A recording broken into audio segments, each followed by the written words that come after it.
Boa noite, pessoal. Meu nome é Mirela Carla, está no ar mais um Outspod, podcast mais atípico deste Brasil. Minha gente, uma salva de palmas! Muitas palmas reais por aqui. Estamos no TSP, um seminário que reuniu muitos palestrantes. E eu, que não sou boba nem nada, vim aqui para laçar cada um para conversar comigo um pouquinho, né? E trazer aqui conteúdo de qualidade, gratuito para vocês. Então, inclusive, se você já não está inscrito no canal, me dá esta bolinha, custa nada. Já se inscreve, deixa seu joinha, compartilha. Quanto mais vocês participarem aqui, mais YouTube, as plataformas vão entender a relevância desse assunto. Entregar para mais e mais famílias. E assim a gente vai fortalecendo essa rede de apoio aqui na comunidade Outspod. Então, vamos ao tema de hoje. Esse tema gera muitas dúvidas, acho que ainda tem muito estigma. Pais de crianças menores têm muito medo quando a gente fala de tratamento medicamentoso farmacológico no TEA. E eu estou muito feliz com o meu convidado, estava esperando uma oportunidade para encontrá-lo presencialmente, finalmente deu certo. Recebam com muito carinho o Dr. Saulo Serrano. Uma salva de palmas! Queria Obrigada, agradecer doutor. o convite, é uma honra, eu assisto sempre o Outspod. Obrigada. E esse tema é um tema extremamente relevante, a gente sabe, e você traz com temas profundos, com muita leveza e com muita ciência também. Então, assim, os profissionais assistem, as famílias assistem e todo mundo aprende muito com os profissionais que você traz ao Outspod. Eu quero dar uma pequena parcela de contribuição aí no seu podcast. Obrigada, viu? E olha, sobre esse tema, né, de tratamento farmacológico, todo autista precisa de medicamento? Essa é uma boa pergunta e você já começou com uma pergunta que eu sempre falo nas palestras, quando eu vou começar a palestra. O tema da palestra é terapia farmacológica no autismo. Eu poderia encerrar a palestra dizendo não há medicamento para o autismo. E me retirar do palco e dizer, olha, está encerrada a palestra. Perfeito.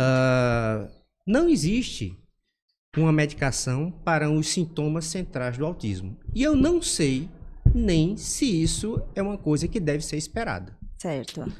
Ou a gente entender a neurodiversidade do indivíduo.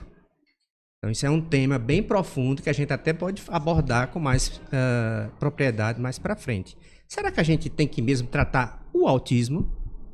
Essa é uma pergunta que a gente tem que fazer para todos que estão envolvidos no mundo do autismo.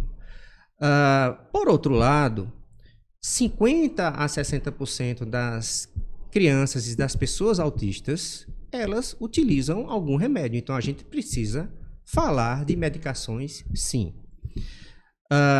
Inclusive, muitos dos quais fazem polifarmácia, ou seja, utilizam mais de um medicamento. Só que, historicamente, a gente utiliza as medicações no autismo não para tratar o autismo, mas para tratar basicamente duas coisas, sintomas-alvo e comorbidades. Certo. E nisso, o que você pensa da conduta de um médico quando a gente está ali num primeiro atendimento e a criança pequenininha? A conduta de, já numa primeira consulta, né, distribuir aí o medicamento controlado. Você acha que está tendo um overtreatment, assim, antes de tentar outras possibilidades menos invasivas? Vamos pensar em dois lados da moeda. Tá. Certo? Vamos pensar no ideal. No mundo ideal. No mundo ideal, eu tenho que, primeiro, fazer o diagnóstico, avaliar se essa criança tem problemas clínicos que levem a ela desregular, a ela ter um comportamento com uma agitação psicomotora, auto- e heteroagressão. Eu tenho que avaliar a rotina dessa criança, é uma coisa que o Dr. Tiago Castro, né, que é habitué aqui do Outspod, fala muito. Retirada de telas, ajustar sono, ou seja, depois que eu faço tudo isso, começo as terapias, as intervenções no autismo, é que eu posso pensar, ou devo, melhor dizendo, pensar em alguma medicação. Então, o ideal, nesse mundo ideal, é que a criança já esteja fazendo essas terapias, já esteja com esse ajuste de rotinas para a gente pensar em tratar algum sintoma-alvo ou comorbidade que permaneçam mesmo com todos esses ajustes já feitos pela família, pela equipe que está cuidando da pessoa autista. Certo. E num outro cenário não tão O ideal... outro lado da moeda chama-se SUS. Então, vamos imaginar o seguinte, eu atendo um paciente de 2 anos de idade, com agitação psicomotora muito grande, com automutilação, e digo, você vai precisar iniciar um tratamento intensivo com ABA, com análise do comportamento aplicada. Sim. E a mãe chega para mim e diz, olha, doutor, eu consegui um tratamento de 15 em 15 dias. E aí? Sim. Aí você vai ficar de braços cruzados e seguir o que está escrito na literatura? Ou você vai ajudar essa mãe? Sim. E ainda tem mais outra questão, né? Tem trabalhos, aí já também é uma seara que a gente não pode ler ao pé da letra, mas tem trabalho que mostra que a medicação pode também ajudar do ponto de vista neurobiológico, neurocomportamental e até auxiliar, digamos, no engajamento das terapias. Então, não raro, eu me deparo com uma criança que não conseguiu começar as terapias e a mãe retorna 2 meses depois de uma segunda consulta e diz assim, doutor, meu filho está melhor. Só com o medicamento? Só tomando a medicação. Certo.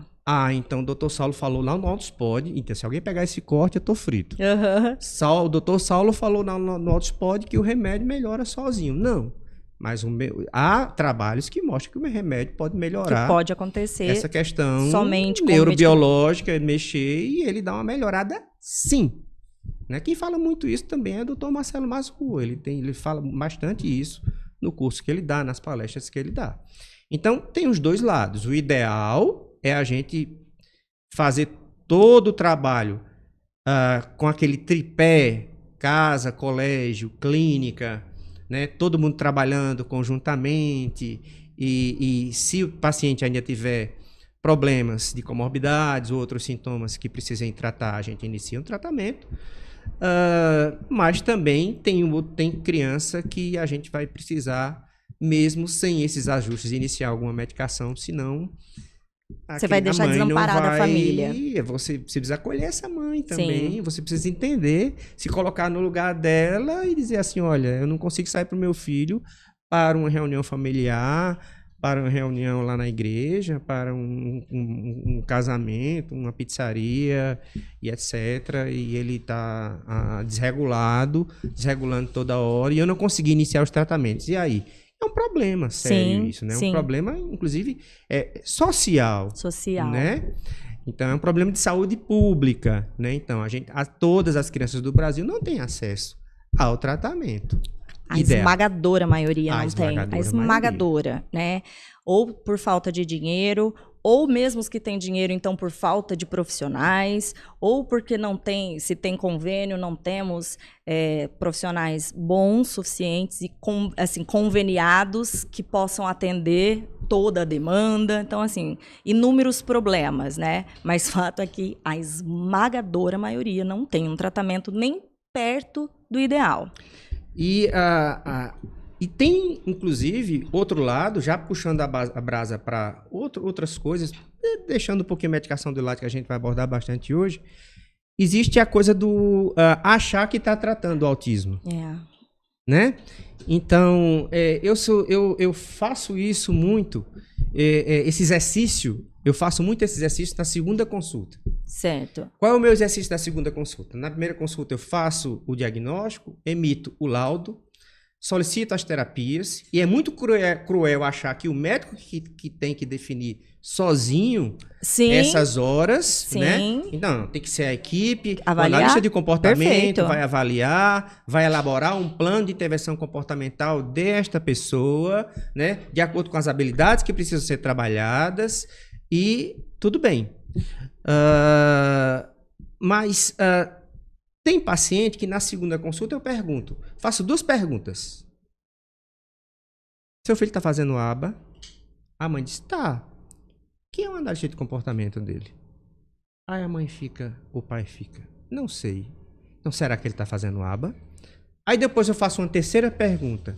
Cadê o plano de tratamento individualizado do seu filho? Tem, porque se não tem, não é aba de verdade. Então, o que a gente tem muito no Brasil é proliferação de clínicas dizendo que fazem aba, só que os pais ficam naquele automático que é estressante e que é muito difícil e que é sacrificante. Todos os dias, viu? Segunda, tá em todos os dias, tá? Segunda, terça, quarta, quinta e sexta. Mas fica no automático. Leva e traz. Traz e leva, leva e traz, sem fazer aba. Tá melhorando? Tá dando uma melhoradinha, doutor. Mas tem plano individual, tem analista, então não é aba. Sim. O autismo é muito complexo, né? Pra gente dar respostas simplistas de... como a que eu te fiz no início, né? Todo autista precisa de medicamento, ou então toda primeira consulta para uma criança aí com intervenção precoce, o que você acha disso? Porque justamente a gente tem um cenário inúmero. O autismo do rico não é o autismo de classe média, que também não é o do pobre. Então, como é que a gente pode dar uma resposta que vá abarcar tudo isso? É surreal. Eu faço muita caixinha, assim, minha esposa reclama muito. Acho que se ela assistir esse episódio, ela vai saber disso. Eu estou entregando ela. Eu gosto de fazer caixinha no final de semana, eu gosto de fazer uns GIFs e tal no final de semana. Eu me divirto com as caixinhas.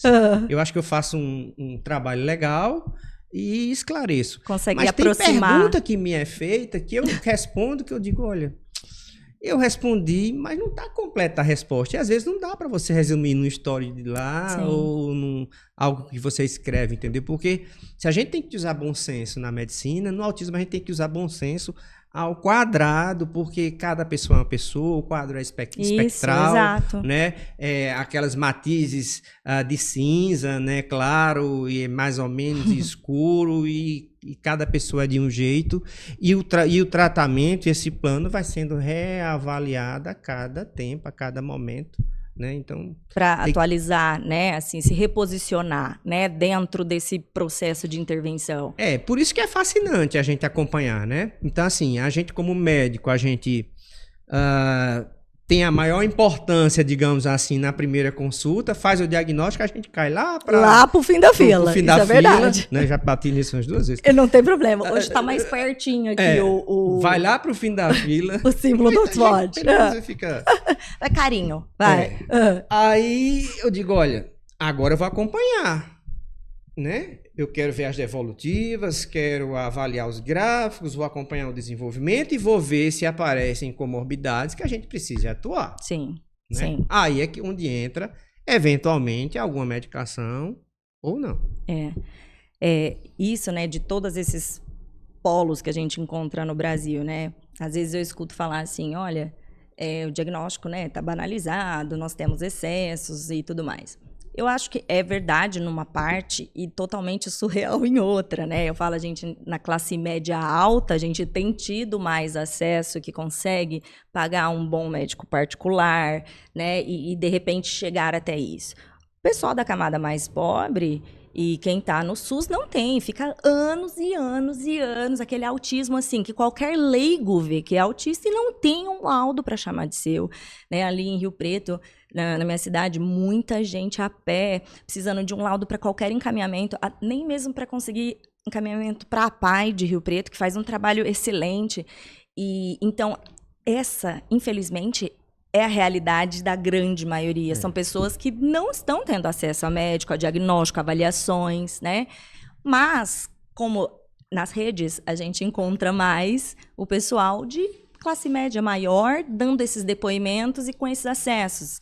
E aí a gente se depara também com essa questão de repente, médicos e profissionais não tão capacitados, né, com que mal se formou, não tem nenhuma experiência e não tem a capacidade clínica ainda para fazer aqueles diagnósticos mais sutis, né, em adultos, em mulheres, enfim. Então, não tem uma verdade absoluta, né? Isso que você está falando, hein?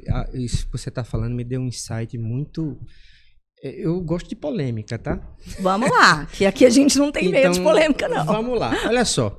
A Sociedade Brasileira de Neurologia Infantil, ela foi muito corajosa em 2021, quando ela se posicionou e disse assim, olha, existe uma proposta de padronização com práticas baseadas em evidências para diagnóstico, DSM-5, texto revisado, de 2013, teve o texto revisado em março do ano passado, beleza. E de tratamento também, entendeu? Então, foi um posicionamento legal. Eu acho que, no futuro, isso é digamos assim, eu acho que é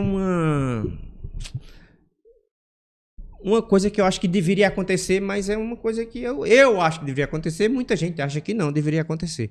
Eu acho que os pacientes, as famílias, elas ficam com muita dúvida em que médico levar. Você já percebeu isso? Sim, sim. Então, por exemplo, a mãe me manda um direct no Instagram, aí diz, doutor Saulo, meu filho, eu estou desconfiando de autismo. Eu queria consultar com o senhor, que é neuropediatra. Eu digo, epa, não, eu sou pediatra. E eu entendo de autismo, eu posso consultar seu filho. Ah, doutor, eu queria um neuro. Então, existe um conceito na população, que não é culpa da população, é uma questão cultural, que só o neuropediatra ou psiquiatra podem diagnosticar, acompanhar e tratar autismo. Esse é um ponto. Sim. Certo? E não é verdade. Sim. Sabe por que não é verdade? Porque eu me formei em 1995. Eu não vi autismo na minha graduação médica. Muita gente não viu autismo na sua graduação médica, certo? Eu fiz residência em 96, 97, 98, uma boa residência aqui, pertinho em Campinas, na Unicamp. Beleza. Quem disse que eu vi autismo? Vi muito pouco de autismo na minha residência médica. E olhe que a gente rodava junto com o residente da neurologia infantil. Tá certo? Então, as pessoas estão estudando autismo mais recentemente, depois dessa série histórica do CDC, que o mundo ficou escandalizado em dezembro de 2021 da prevalência de 1 para 44, sim, e que agora em março desse ano saiu a prevalência de 1 para 36. Tem muita gente estudando autismo, sim, tá certo? Só que não existe especialidade dona do autismo. Sim. Né? Isso deixa as famílias perdidas. Eu acho que as sociedades médicas poderiam se posicionar nesse aspecto. Que tal uma especialidade da autohistologia? Não acho bom o nome, não. Não, também acho que tem que melhorar. Especialista em autismo. Uhum. Mas eu tô dizendo isso, né? Sim. Aquele médico é especialista em autismo. Será que não tem que ter uma prova ou tem que ter uma certificação da sociedade, seja da brasileira de pediatria, seja da brasileira de neurologia infantil, seja da psiquiatria da infância e da adolescência?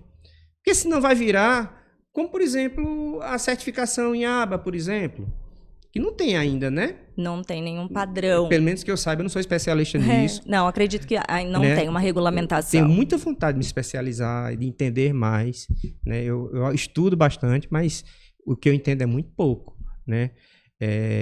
Eu preciso entender mais e a gente precisa estudar cada vez mais, inclusive sobre medicação, né? Mas, por exemplo, será que não chegou a hora, um momento vai chegar a hora das sociedades médicas dizerem assim, olha, existe esse departamento científico de autismo, seja na SBNI, seja na SBP, Sociedade Brasileira de Pediatria, ou seja, porque sabe o risco que a gente corre? É assim, doutor Zequinha, lá de, sei lá, vou citar Taperoá, vou citar uma cidade da Paraíba, ele lançou uma certificação em autismo e disse que ele é o cara, entendeu? Doutor fulano de tal também lançou um curso que ele disse que também é o cara, então... E assim, a gente não pode fugir de um assunto e dizer que autismo virou muito mercantilista. A parte mercantilista do autismo está muito em voga. Sem dúvida. Tanto é que a gente tem muita prática que não é baseada em evidência oferecida aí à torta e à direita para todo mundo, né? Então, desde ozonioterapia até... Olha, é chocante. Outras coisas mais sérias, né? Então, assim, talvez a gente teve um marco interessante da SBNI, dessa proposta de padronização, de diagnóstico e tratamento. Olha, o diagnóstico faz assim, o tratamento é esse, e os exames que a gente pode pedir são esses. Faz bera quando você suspeita de problema auditivo, falou dos exames genéticos, se tiver alguma alteração neurológica, faz ressonância magnética ou tomografia, um exame de imagem por ressonância, de preferência. Se você tem suspeita de epilepsia, você não vai fazer de todo mundo, só se tiver suspeita de epilepsia, você faz o eletroencefalograma, tá certo? Mas penso eu que as sociedades poderiam ter um departamento científico do autismo. Que tal? Não. Departamento científico de autismo. Aí, composto gostei. por Dr. Paulo Libera Lesso, Dr. Tiago, né? Dr. Hélio van der Linden, Dr. Carlos Gadia. Olha só que maravilha que seria, né? E que essas pessoas pudessem estar vendo quem está fazendo autismo e quem está trabalhando com autismo de verdade no Brasil e dizer assim, olha, é legal que vai para esse, é legal que vai para aquele, então... Perfeito. Eu acho que não sei se alguém em algum outro spot lançou já essa Nunca conversamos proposta. sobre, e me deixou muito reflexiva, porque, de fato, a gente entende esse processo, né? Que foi tudo muito novo, então as coisas estão acontecendo, mas a demanda é imensa, então não dá para a gente deixar correr solto, sem nenhum tipo de padronização, fiscalização e responsabilização. Nem vai ter psiquiatra suficiente, nem neurologista infantil suficiente. Não tem. E precisa formar mais pediatras e formar médicos também de outras áreas. Que queiram se especializar nessa área. A gente tem uma amiga em comum, doutora Renata Ferreira, maravilhosa. Que é assim, se eu tivesse um filho autista, eu levava tranquilamente para consultar com ela, entendeu? E ela é intensivista. Intensivista. Né? Não vou consultar com a senhora não, porque a senhora é intensivista, viu? A senhora só sabe entubar, tá? Então, assim, não é bem assim, entendeu? Não é. Quem tem que estar dentro do autismo é quem estuda autismo. Quem estuda autismo. Eu estava super preocupado, porque tem uma aula que eu quero assistir muito aqui, que é a aula da doutora da Dani Freitas. Uma engenheira que tem aí, que entende bastante de... Não sei, será? Ela tá aqui nos bastidores, pessoal. Será que ela entende um pouco? Não sei. Talvez vocês já tenham ouvido falar desse nome por aí no autismo. Me chamaram pro Outspot, eu digo, meu Deus, eu vou perder a aula de Dani Freitas, que é uma aula super esperada por mim. Não vou perder, porque ela tá aqui, então... Ela tá aqui... A gente vai trancar a porta na chave. Né? Segurar ela aqui pra ouvir a aula dela. Vem aqui nas câmeras, dá um oi pra galera. Vem, minha amiga maravilhosa, que está aqui. Vem aqui na minha... Olha só que maravilhoso. O bom desses eventos é que a gente encontra os amigos, né? Grande admiração. Vem aqui, dá um oi pro pessoal. Olha lá. Beijo, gente. Já tem gravação. Eu tô perdida. Tudo bem. Já tem gravação com ela também, gente. Dani sempre foi uma apoiadora absoluta, não só do canal, como minha também. Não vou perder a aula dela, olha só que maravilha. Então, não vai. A gente não vai deixar perder nada, porque eu tô assim, ó, laçando todo mundo, doutor Sal. Tô desse jeito.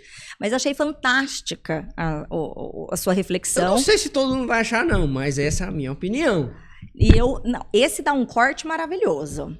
A gente só não pode... Mas hates a gente sempre, né? Aí faz parte, né? Os hates. Mas isso, de fato, a gente tem que caminhar para esse tipo de patronização.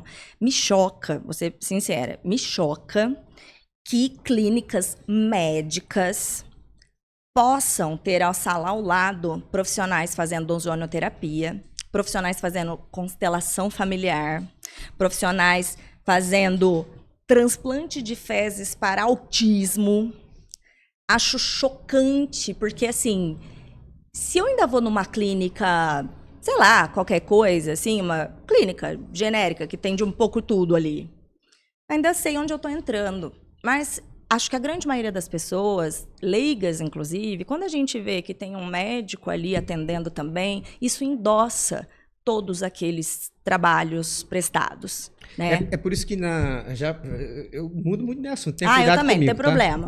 Já a gente volta pro medicamento. Não, eu vou falar de medicamento. É por isso que na minha aula de terapia farmacológica, eu digo assim, olha, vocês não vão escutar nenhuma novidade. E não vão mesmo. Porque assim, na verdade, terapia farmacológica é saber a hora de começar e a hora de tirar. Qual remédio usar? Daqueles que estão aprovados pelo FDA, tá certo? E é hora de terminar, de parar, ou diminuir, ou aumentar. vocês não vão escutar nada de muito fabuloso ou de nenhuma panaceia da minha boca, tá certo? Eu não falo de panaceia porque, claro, é como o Paulo fala, né? Eu não quero ser o primeiro a prescrever a medicação, nem ser o último. Mas tem uma frase perigosa, né, em evidência científica, né? Que ausência de evidência não é evidência de ausência. Peraí, isso aí é até a terceira página. Vamos com cuidado com isso aí, principalmente no TEA, né? Então, assim, a gente vê exames em excesso, a gente vê medicamentos em excesso, suplementações em excesso de farmácias de manipulação. Eu falo e eu também não tenho problema de estar falando essas coisas, tá? Já fui alvo disso também como mãe, né? Eu falo assim, as crendices populares, eu acho que faz muito parte da nossa natureza, até do brasileiro, né? Sei lá, tem São Longuinho, das 3 pulinhos para achar as coisas. Eu posso fazer isso se eu quiser continuar fazendo, tendo a noção que eu tô só pulando para São Longuinho mesmo, entendeu? Que eu posso achar aquela coisa ou não, né? E não de que, de fato, isso é uma solução científica para determinada questão, principalmente quando envolve saúde. Você sabe o que é genuvaro? Não. É a perna cambota. Aquela perna assim. Não. Como aquela perna aqui de jogador. Assim, tá. O joelhinho. Tá. Aí quando eu trabalhava no Sara, como os ortopedistas tinham muita demanda, a gente atendia essa parte de pé plano, pé chato, Sim. joelho valgo, que é aquele joelho para dentro, perna cambota, etc. A mãe chegava pra gente e dizia, doutor, eu tô socando no pilão e passando sebo de carneiro nas pernas. Eu digo, olha, vai ficar quentinho, vai doer quando socar no pilão, mas não vai resolver o problema, entendeu? Porque isso é uma questão da Constituição. Por exemplo, um joelho valgo, né, que ela é assim, aquele joelho para dentro, né? Se você for olhar na praia, todas as crianças de 2, 3 anos de idade tem um joelhinho para dentro, né? E à medida que vão crescendo, elas vão melhorando. O que é que se fazia antigamente? Colocava uma bota, aquelas botas bem pesadas. Ortopédica lá. Coitado, colocaram no meu marido também. Eu usei, né? Colocaram. Você também? A Cássia tá aqui também, a Cássia Higashi. Veja só, naturalmente essas crianças retificavam. Né? Quem levava a fama? A bota. A bota, entendeu? Ainda bem que viu-se depois que não tinha nenhuma relação. Que não tinha relação entre somente uma coisa e outra. Coincidência. Isso é só um pequeno exemplo de que, às vezes, as panaceias, né, podem ser momentâneas. Exato. Né? E eu acho, a gente, enquanto mãe, a gente busca crendices, a fé, enfim, promessas, várias coisas, até para nos manter isso ao longo da vida. E tudo bem, entendendo o lugar que isso tem, né? Então, eu tava até contando que no nosso grupo de mães, né, atípicas... Eu sou doido para participar. Tá vetado. Assim, tipo assim, invisível. A gente fala mal de homem lá. Proibido. Homem, marido, irmão, pai, filha, ali a gente assim, ó... Vou falar... A gente... Nada diminui o nosso amor, mas a gente, sabe, põe pra fora no coração só mulheres permitidas ali. Só as mulheres desreguladas e sequeladas permitidas. Não tem ninguém muito são ali, porque se tiver também não passa, entendeu? E nos nossos grupos, a gente... Numa mesma conversa, a gente estava criticando algumas clínicas que a gente estava sabendo, justamente que estava fazendo essa constituição, assim, o médico, e aí do lado o constelador familiar, aí do lado floral... Pacote. Como que é? Quântico, florais quânticos, não sei o que, nananã e tal. E aí a gente, enquanto mãe lá, indignada, e que não sei o que, como, né? Aí dali a pouco a gente começou a falar de signo. Ai, mas é porque você edita o signo. Ah, então meu mapa astral. Aí a gente se matou de rir, né? Porque a gente ali combatendo pseudociência e a gente mal apegada, fazendo mapa astral. Mas e seu ascendente qualquer, então? É por causa disso. Mas, veja, de novo, então... Essas crendices e essas coisas, do lugar que elas de fato têm... Deixa pra fora do consultório médico. Exato. No lugar que elas têm, tudo bem. Mas quando a gente tenta colocar isso como algum tipo de tratamento... Ai, não, aconteceu isso realmente só porque você é escorpião, então não tem o que possa fazer o seu... Né? Não é assim que funciona. Deixa eu te contar outro segredo. Seu signo? Olhava eu mudando de assunto também. Seu signo? Qual que é o seu signo? Meu signo é... Eu fiz aniversário faz pouco tempo, eu sou Libra. Eu fiz ontem, você tem que me dar parabéns. Não, você é escorpião. Ai, que eu sou escorpião, tá vendo? Olha lá, ó, a gente, né, a gente tem o nosso lugarzinho pra essas coisinhas. Vamos lá. Dizem que eu tenho as características, eu nunca acredito em signo não, mas eu sou muito libriano. Querendo ser justo e tal. Eu não acredito, mas Que assim, eu sou máximo. meio justo. Eu não e acredito. Tal. Eu sou meio indeciso, por exemplo. Eu já fiquei, por exemplo, 2 horas olhando o iFood. Eu disse, não, esse não.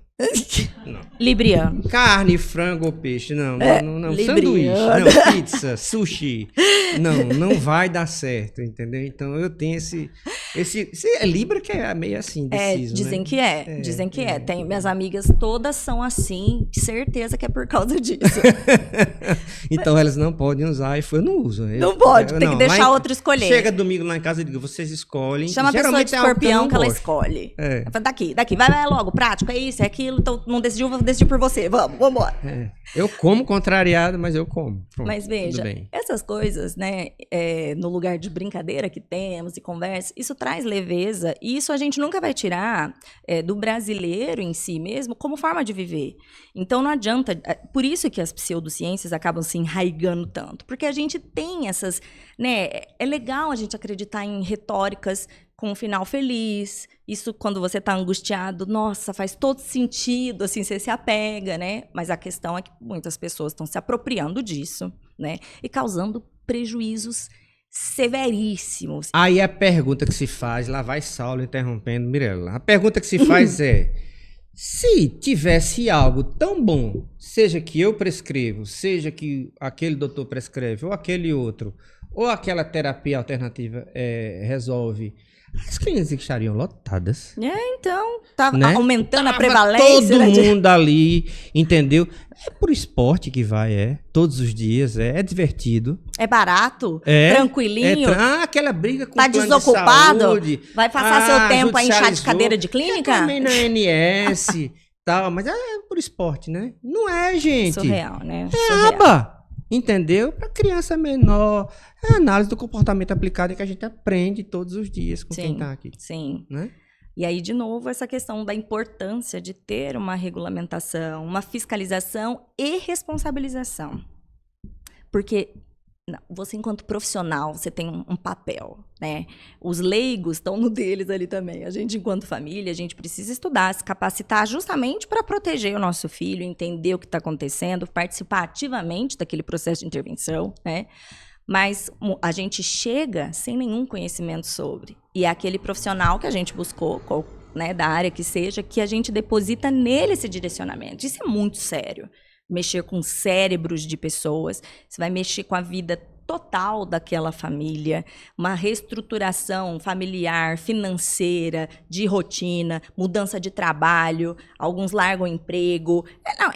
Assim, de cabeça para por baixo. isso que a base do tratamento é psicoeducação da família. Perfeito. Então, quando a família entende o que é o autismo, quando a família entende o que é importante no tratamento do autismo, como a família entende o que fazer numa crise, como você vai agir em todas as situações, e às vezes você não vai saber agir em todas as situações, mas as coisas vão funcionar, né? Então, é a família. A gente tem que pensar, em primeiro lugar, na família. É por isso que você que está fazendo hotspot, é por isso que eu falo, abro caixinha no final de semana sobre o protesto da minha esposa, tirando dúvidas das mães, e faço um vídeo aqui, outro acolá, e outras pessoas fazem um trabalho maravilhoso de trazer informação. De trazer informação, conscientizar, né? Que quando aquela criança que chega na fase já mais velha, que depois que consegue o diagnóstico, né? Tantas pessoas falharam com aquela criança ao longo do caminho, né? Foram as escolas ou as creches que ninguém se posicionou ao verificar atrasos e não foi atrás. Foi aquela mãe, aquele pai, aquela avó, o vizinho, ninguém também dentro do que seja. Dani tá presa, você tá trancada. Você só pode voltar sair se prometer que volta. Eu quero ver sua aula. E muita gente foi falhando. Então, a escola, a sociedade, o médico que essa criança visitou ao longo da vida por N coisas, ou quando ficou doente, se machucou, se quebrou uma perna. Olha quantas pessoas vão falhando com aquela criança até chegar num diagnóstico tardio, situações críticas. Esse trabalho de formiguinha tem ajudado muito. Eu vejo muitos professores ajudarem. Não, ajuda muito. Não, como atualmente, Sim. não no passado. É. Atualmente, assim, professores abrem os olhos dos pais e dizem, vá procurar um médico. É ali Então, os mesmo. professores ajudam muito, né? É, Agora, a gente vai voltar para o início da conversa. Não adianta procurar um médico, e às vezes até um médico da área, seja pediatra, neuropsiquiatra, mas que não tem Conhecimento. familiaridade Com autismo, para sim. falar uma palavra, usar um pouco de eufemismo com autismo. Isso, então, é isso que eu tô dizendo. É uma responsabilidade, porque não é uma caça às bruxas de quem é culpa do quê. É uma culpa social, é o que você disse, é saúde pública. De alguma forma, independente de culpa desse ou daquele, né? De alguma forma, vários sistemas, várias instituições, familiar, escolar, de médicos, religiosas, vários. A sociedade foi falhando com aquele indivíduo, foi deixando que chegasse naquela situação extrema, né? Então, por isso que só vai funcionar como a sociedade se conscientizando disso.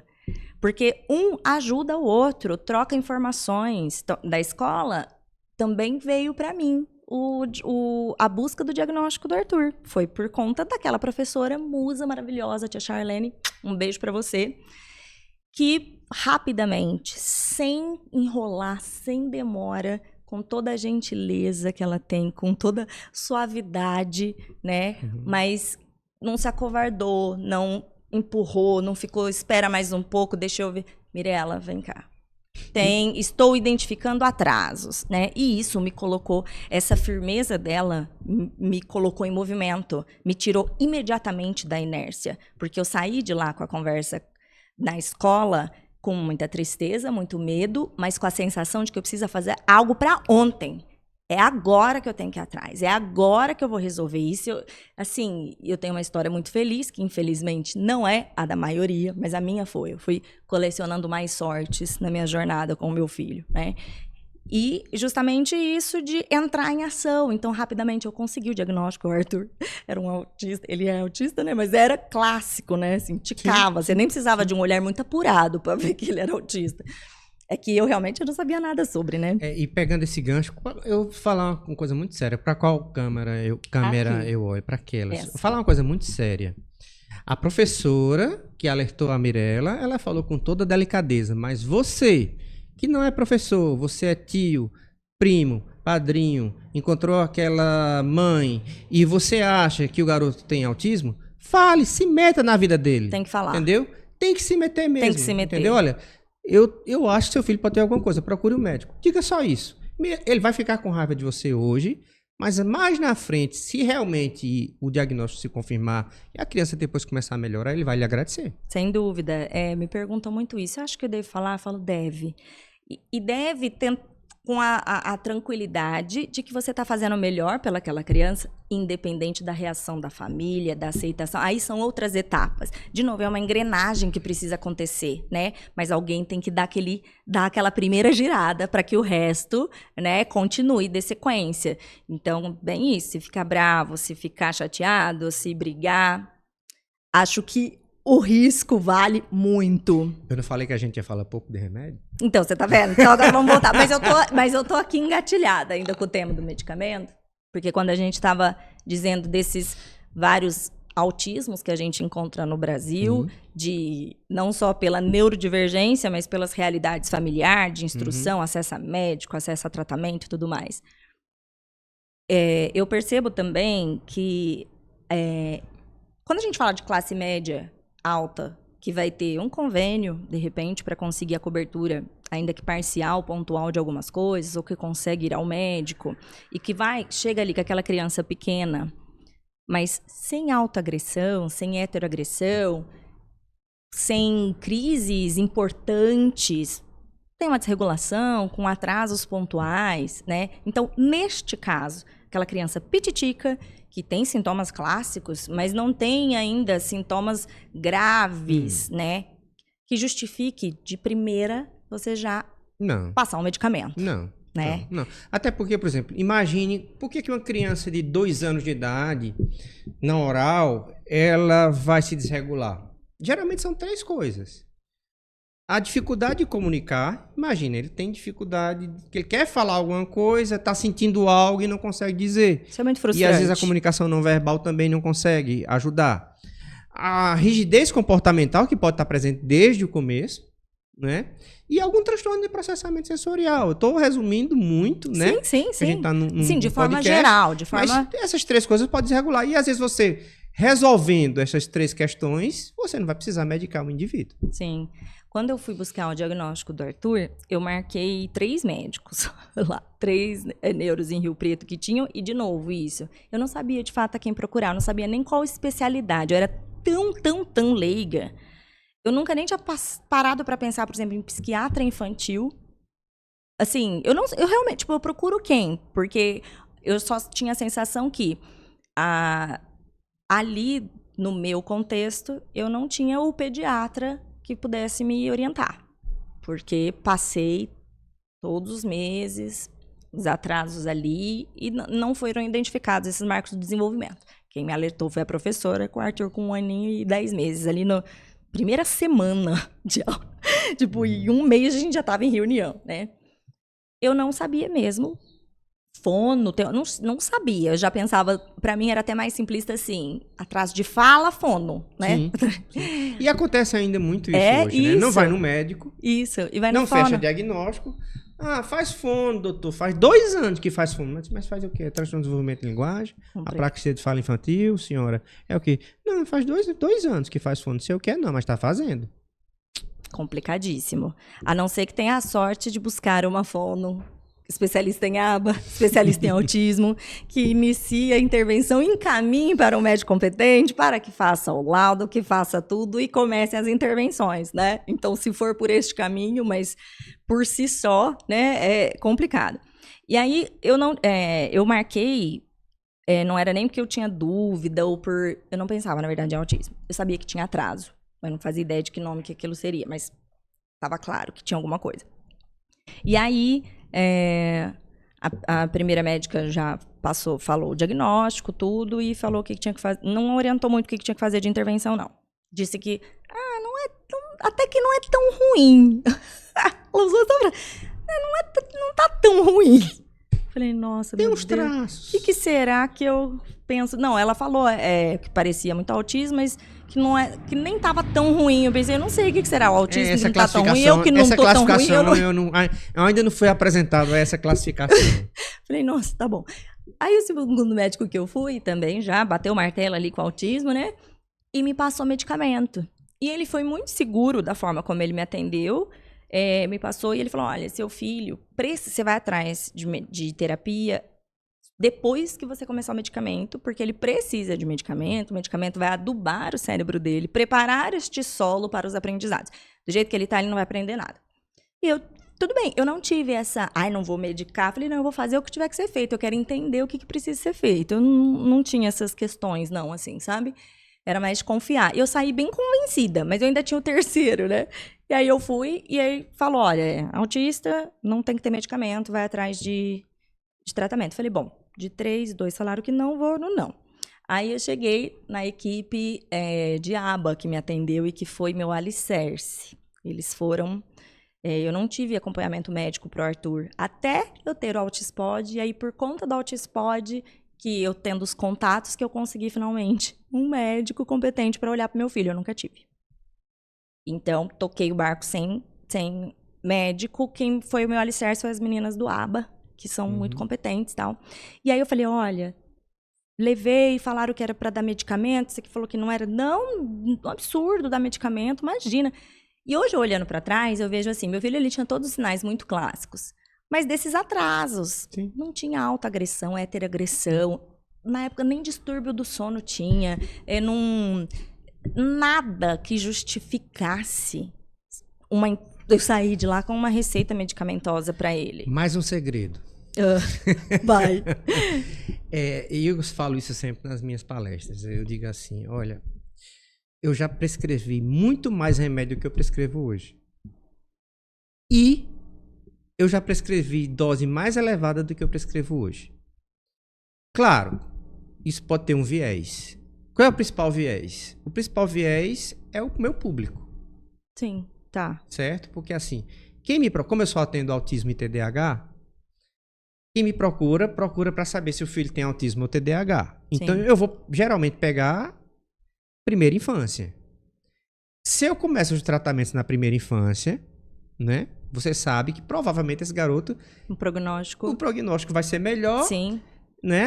Se a genética ajudar, o cognitivo ajudar, o prognóstico vai ser melhor.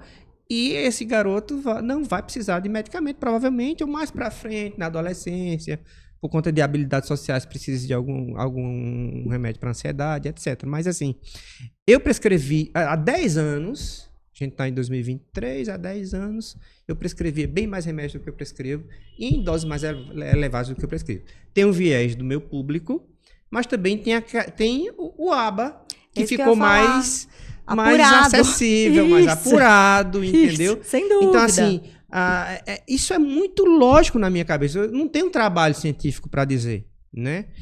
Quando a gente vai para as práticas baseadas em evidências, né? A gente tem lá aquela pirâmide, né? Lá em cima tem as revisões sistemáticas terceira geração e etc. Embaixo é a minha experiência. Mas a minha experiência de 20 anos trabalhando com desenvolvimento infantil, eu percebo muito isso. Não tem nenhum trabalho para dizer, mas eu prescrevo bem menos remédio do que eu prescrevia. Sem dúvida. E eu acho que a tendência É essa. pelo Buscar- menos no meu público. Não sei. Sim, mas isso se justifica mesmo pela evolução da medicina, de áreas de saúde, de tratamentos, né? Tudo isso, esse modelo ideal de tratamento para autismo que a gente entende hoje, isso é uma concepção bem recente, assim, digo até de recente, assim, de aplicação prática, né? Então, pode ser estudos antigos, ABA é coisa antiga, mas até o formato do ABA hoje, do que a gente vivencia, é quilômetros-luz do que foi a ABA quando iniciou, né? Que se justificava naquela época. Quem quer criticar, critica o ABA. O mito do ABA de lá, né? Então, isso sem dúvida. Mas eu ainda sinto que tem muito desconhecimento médico, farmacológico, doutor. Muito, não sei. Às vezes é insegurança, às vezes pressa no resultado, né? Às vezes é pressão da família, às vezes a família diz, doutor, o senhor não vai prescrever nenhum remédio. E às vezes é o contrário, a família não quer de jeito nenhum, o menino precisa. Uhum. Então o médico tem que demonstrar segurança naquela época. Sim. Mas se a gente for pensar assim, em medicações, né? Medicações para os quadros disruptivos, né? A agitação psicomotora, comportamentos de autolesão, heteroagressão. Desde 2002, que são aprovados pelo FDA, os antipsicóticos atípicos. A risperidona, tão temida risperidona, meu Deus, a bichinha sofre, e o aripiprazol, certo? A partir dos 5 anos, a partir dos 6 anos, aripiprazol, às vezes off-label a gente usa antes, ambos a gente usa sem problema. Alguns principais efeitos adversos são ganho ponderal e sedação. Às vezes o ganho ponderal a gente pode controlar com uma dose menor, até alguma medicação que possa diminuir Ganho ponderal? ganho de peso. Por Por conta do aumento do apetite. Sim, tá bem. Né? E alterações metabólicas também, né? Como a maioria dos antipsicóticos, né? E o aripiprazol, né? Esses são os dois antipsicóticos que a gente usa para esses quadros comportamentais, certo? Aí se a gente vai pular para outro lado, eu tenho uma criança autista com 2 anos de idade, 3 anos de idade, aí começou com 4, 5, 6 anos de idade, comecei a detectar problema de hiperatividade, de impulsividade e desatenção. Pode ser que tenha uma comorbidade com TDAH. Aí, eventualmente, eu vou precisar rever esse tratamento. Será que eu não vou precisar de um psicoestimulante como metilfenidato ou lisdexanfetamina para tratar esse TDAH? Então, essa já é outra classe de droga que também a gente prescreve e tem trabalho que mostra que está bem estabelecido. Muito embora os pacientes que usam psicoestimulante para TDAH, que têm autismo, eles tendem a responder menos do que aqueles que têm apenas o TDAH. O TDAH. E tem mais efeitos adversos. Mais efeitos adversos. Mas assim, isso quer dizer que eu não vou tentar? Sim, não. Sim. Eu vou tentar. Sim. Eu vou tentar. E quais que são esses efeitos adversos que são mais os mesmos observados que com o autista com TDAH, com medicamentos de TDAH, né? Os mesmos que a gente usa para quem tem desenvolvimento típico. Os principais. A perda de apetite, e alteração de sono, mas isso a gente consegue manipular com o horário que a gente dá, com a apresentação que a gente dá à medicação. Eu nunca precisei, por exemplo, suspender, ou foi raro ter acontecido isso, suspender porque não está comendo. A gente consegue manejar bem isso já. E aumento de irritabilidade, assim, da criança ficar estriquinada? Essa pergunta é muito boa. Doutor Saulo, geralmente essa mensagem vem com uma semana, às vezes antes. Doutor Saulo, o senhor passou Ritalina pro meu menino, que é o metilfenidato, né? Ele tem hiperatividade, eu sei, doutor Saulo, mas tá pior. Mas geralmente tá pior porque, imagina, você tem que começar com a dose baixa. Geralmente a gente começa para titular e para ver a questão dos efeitos adversos com a Ritalina de curta duração, que só dura 4 horas. Então o indivíduo tomou 7 horas da manhã. Funcionou até 11 horas. Passado o efeito do remédio, pode ser que essa irritabilidade, essa hiperatividade esteja pior. Então, cabe ao médico dizer, calma, paciência, vamos aguardar. Essa piora do comportamento depois de passado o efeito do remédio pode acontecer e é esperado. Vamos persistir, seja resiliente. Eu sei que é difícil. Às vezes a gente tem que também já dar a dose da tarde, antecipar a dose da tarde para a criança melhorar esse quadro comportamental. Então, os primeiros 15 dias... De testes ali, né? Os primeiros 15 dias, quando a gente usa o psicoestimulante, são um desafio. Porque a mãe vai mandar o WhatsApp para você. E a mãe vai dizer que não tá legal na maioria das vezes, que o menino tá mais... Aí ele parece que tem um vazio no peito, ele diz, ele tá mais irritado, mais ansioso, entendeu? Passa. Na maioria das vezes melhora. Uhum. Na maioria das vezes melhora. Então, assim, titular com dose baixa, vai aumentando e vai tentando manter aquela mãe mais próxima, acolher aquela dúvida dela e dizer, olha, vamos insistir, tá certo? Pra você ter uma ideia, os psicoestimulantes que tem lá na bula, né, eles viciam. Eu pergunto para você, se viciasse, você daria férias no final de semana e o menino ficaria super bem? Porque quando um garoto que tem só TDAH, por exemplo, você... ele tá tomando Venvance, Concerta, Ritalina, sei lá, e no final de semana ele tá sem, porque não tem muita demanda, né? E ele fica bem sem, fica bem nas férias, sem o remédio, então não vicia! Ouviram? Que nem titubeou pra dizer, pessoal, não vicia. Não vicia.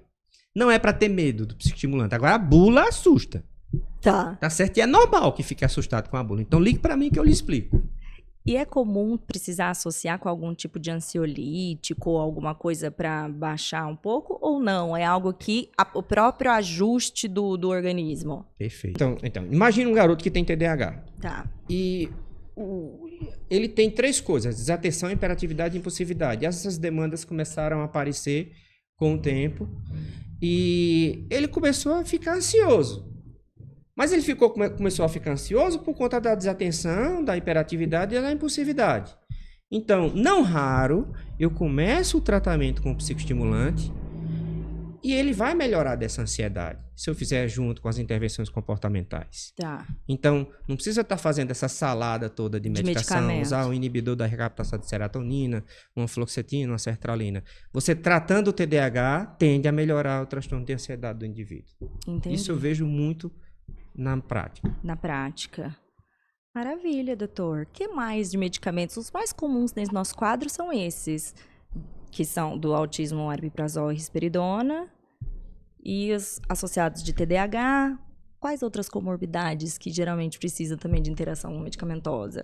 Distúrbio do sono. Distúrbio do sono, a gente sabe que as crianças com desenvolvimento atípico, melhor dizendo, elas podem ter a alteração de sono por uma questão da melatonina, que não é muito bem aproveitada pelo organismo para ser mais direto. Então, algumas que têm alteração na latência do sono, quer dizer, dificuldade em o período que dorme para adormecer, elas podem se beneficiar com a melatonina, desde que antes você já tenha feito o ajuste de rotina, retirada de telas, higiene do sono e etc, entendeu? Então, assim, a melatonina está bem indicada nesses casos. Ela não vai ajudar muito nos despertares noturnos. Criança que tem muitos despertares noturnos, talvez a melatonina não seja a primeira escolha, tá certo? A risperidona e o aripiprazol, eles auxiliam também nessa questão do sono ou não? O aripiprazol ele pode atrapalhar Atrapalhar. o sono. Geralmente, quando a gente faz aripiprazol, a gente faz durante o dia. Sabe que eu tenho paciente que toma aripiprazol à noite e dizem, olha, melhora o sono, doutor Saulo. Então, tem paciente que não lê o livro, tá certo? Como a gente diz. Então, assim, tá tomando aripiprazol à noite e não atrapalhou o sono, tá beleza? Continue à noite. Tá. Massa. Entendeu? Tá. Agora, geralmente a risperidona vai ajudar melhor nessa sedação noturna do paciente. Tá certo, doutor. Foi um prazer conversar com você. Espero mais vezes tê-lo aqui no Altispod, né? Compartilhando seu conhecimento. E foi muito bom te conhecer presencialmente. Eu também adorei. Eu adorei ter falado pouco de remédio e mais de autismo. Aí tá vendo? Tá vendo? E ele disse que ele não queria falar de autismo, gente. Mas nós falamos de signo também. Ó que legal. Ó que doido. Falamos de pseudociência. De tudo. Falamos do quê? Da necessidade de fiscalização, padronização dos tratamentos, das capacitações. Então, foi muito completo. Muito obrigada. Viu? Obrigado. Tchau, tchau, pessoal. Fiquem ligadinhos, então, nas próximas edições. E já se inscreve no canal. Não é possível que essa altura do campeonato você ainda não está inscrito. Me dá essa bolinha, deixa um joinha. Um beijo. Tchau, tchau.